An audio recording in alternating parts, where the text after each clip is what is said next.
a mere 8 weeks ago that we began this journey through Epiphany, working together to find where God appears, to see where God is at work among us or in our daily lives and experiences.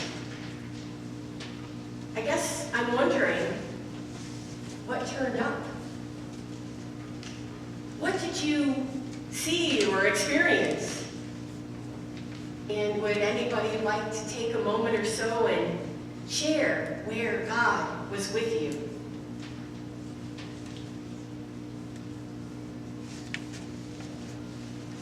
Hey.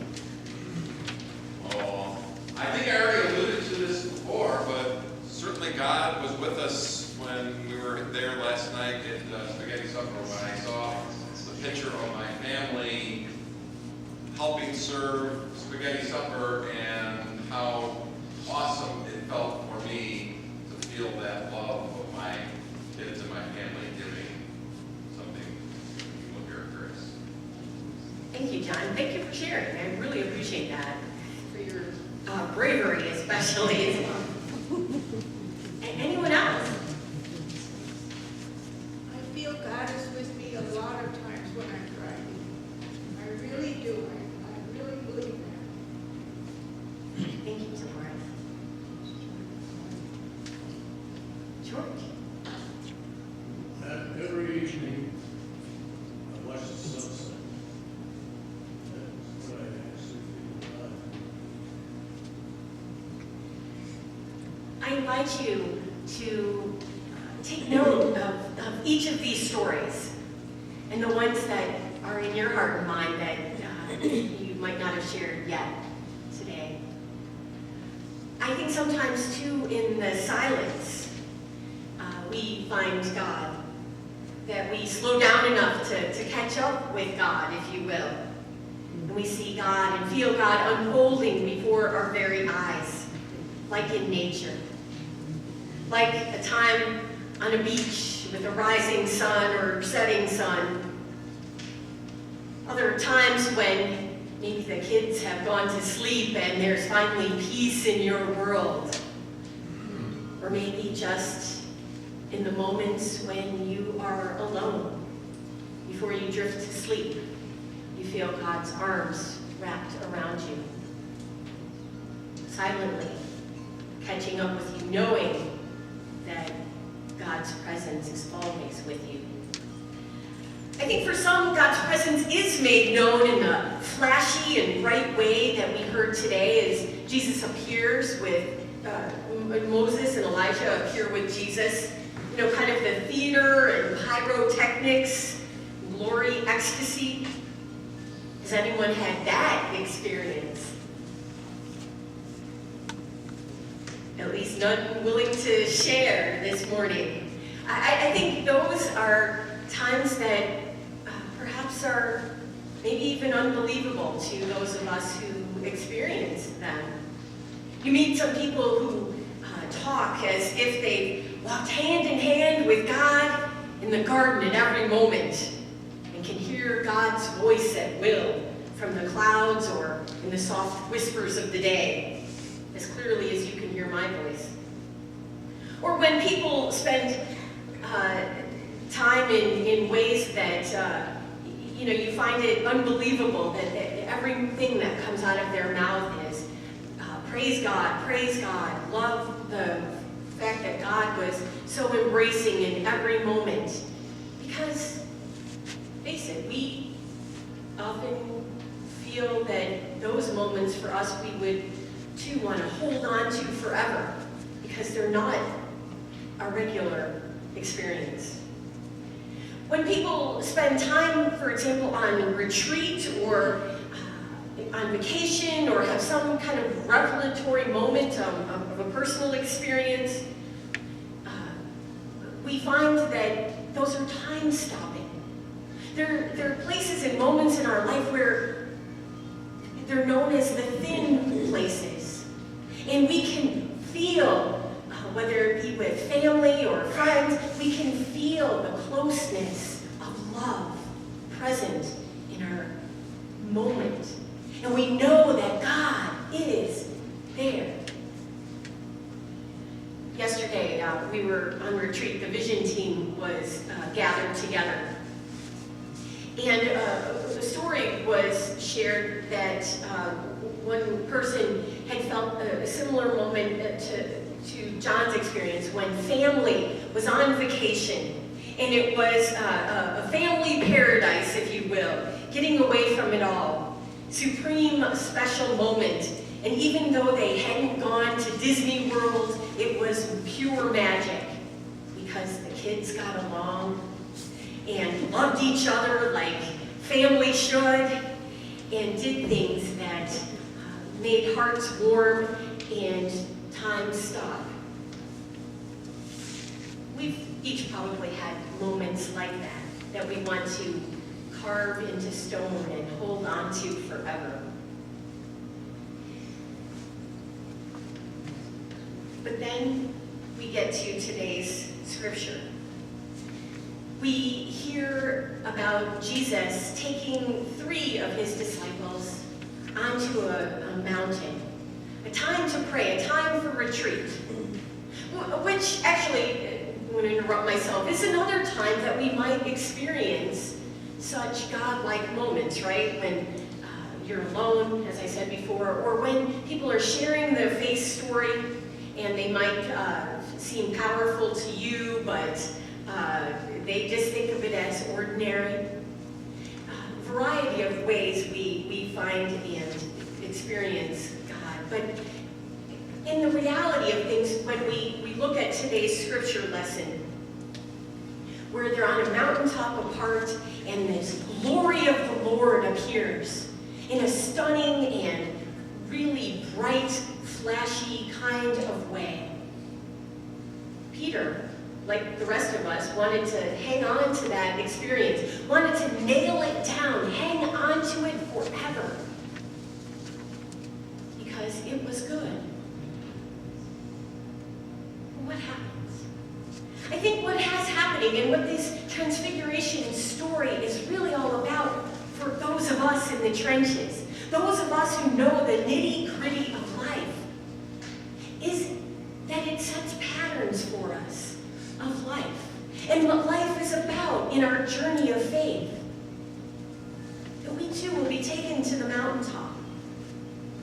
And we too will be asked to have that held in our heart when we go into the nitty-gritty and daily grind of life as a way to hang on, as a way to know that God has worked in our lives, and God is at work in our lives, not just in the mountaintop, but in the daily work of life. Remember, Jesus didn't say, yes, let's stay here, let's nail everything down. This is a bright crystal moment where you disciples get it. You finally get it, guys. That's wonderful. I'm so proud of you. He wants them to put what they've seen and felt and known to the test in what each and every human being experiences in life. The good times, but the bad times, and the boring times as well. Everything in between the pinnacle and the valley. We know it. We've been there. We've experienced it. And I think that this is what this piece of the story, the account of the Transfiguration, sets up for us today. A pattern of experience. It's just written right into the story. The gospel writers seem to be sharing with us just what we can expect in our own lives. It's a normal pattern for a faithful Christian discipleship. In that extraordinary moment, that moment of overwhelming spiritual ecstasy, when those 3 disciples suddenly, clearly saw who Jesus was and is, and what life and the universe, and perhaps everything was all about. It was in that moment that they wanted to last forever, that they were forced to move away from that. That booth couldn't be built and they couldn't stay right there. Instead, what they heard was a voice that said, "This is my son. Listen to him."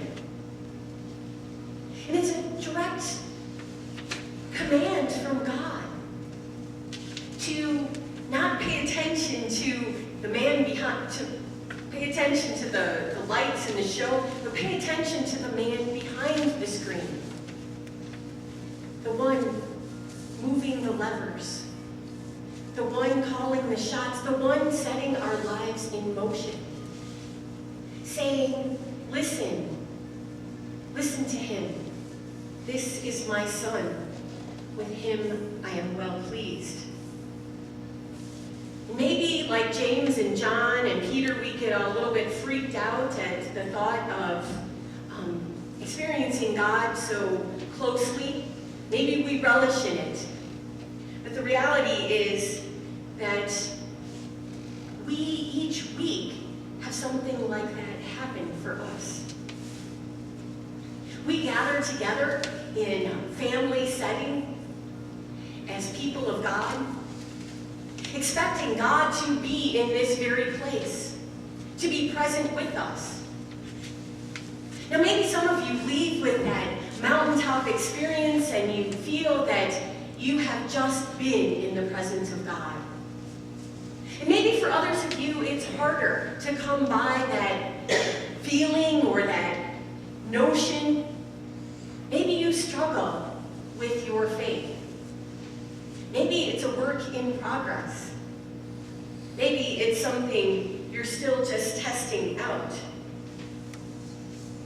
This is precisely the message of today's story for us. Our second lesson from Peter. Peter is still talking about this transfiguration. He didn't speak about it, perhaps as Jesus said, until after Jesus was resurrected. But it made such an impact on him that he's talking about it 30-odd years later, or at least to our best guess. And the evidence of Christian faith and Christian maturity, it tells us, is not found just on the mountaintop, but in the faithful engagement with the demands of love and mercy and justice in the long and often tough times of ministry, of the valleys, of the everydays of life. The measure of our spiritual integrity is not how frequent or intense are the way we experience God, but how faithfully we live and love and pray and care the rest of the time. And in fact, the measure of the value and validity of any special mountaintop experience is to the extent of the ways they produce fruits of love in our everyday life. This is true in our personal lives as well as in our corporate and communal experience of faith together. We can't and perhaps shouldn't hold on to the glory days, that we have moved on into the nitty-gritty of the ministry that God is revealing for God in these days. The days we remember and would like to hold on to are times like when the Sunday school was full and all the kids were there and learning. And those simple moments were great, and we know God was present and lives were changed. Now there's new work to be done, new ministry mountains to climb. They also happen in ways in worship. We come on a Sunday and think that perhaps this is the pinnacle experience of our week and that we don't want it to change. We want to nail it down to be the same forever, whether it be in liturgy or in music or in the people around us. But we live in the nitty-gritty of life, and that's not the way the world nor worship work, nor is it the way God intended it to be. Lives move on and things change, and we work in the nitty-gritty of the experience of being faithful to God. not to a place, not to a rhythm, a pattern of worship, but to God. God who is faithful and just and goes with us wherever we go. One of the experiences we had yesterday in our retreat, our fellowship and vision planning time was talking just about worship. And we hope that you will come today afterward and hear about some of the plans and visions and ways that your vision and leadership team is hoping that we as a faith community can create a mountaintop experience in those worship times together so that we all are able to go into the nitty-gritty of life and make a difference for those we encounter. For those who may not have ever met God, or those who don't trust that the mountaintop experiences could ever be real. And finally, I invite you to consider that our pattern of worship itself can be like that mountaintop experience.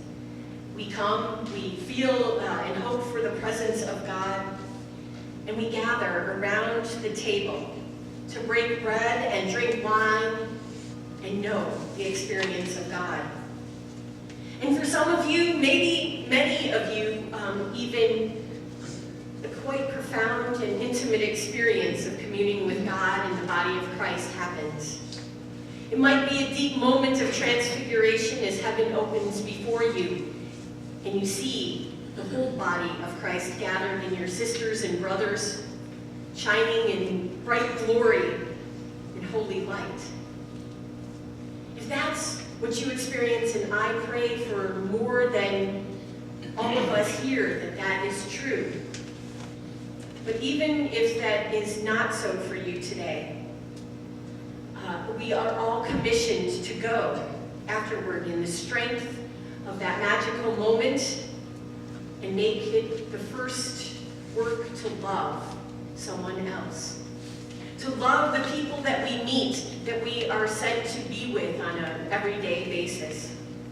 Sometimes people who might be rather unlovely. At the moment we're called to dedicate ourselves to the tough road of discipleship, to handing over our future to God, and allowing God to do what God is going to do with us. And even if we can string out that magical moment during the drinks and snacks you're all invited to downstairs afterward, there'll still come a moment when we have to go out into the world. And the worth of everything that happened in here will be tested by the way you and I live our lives among those we move among during the days to follow in the nitty-gritty of life.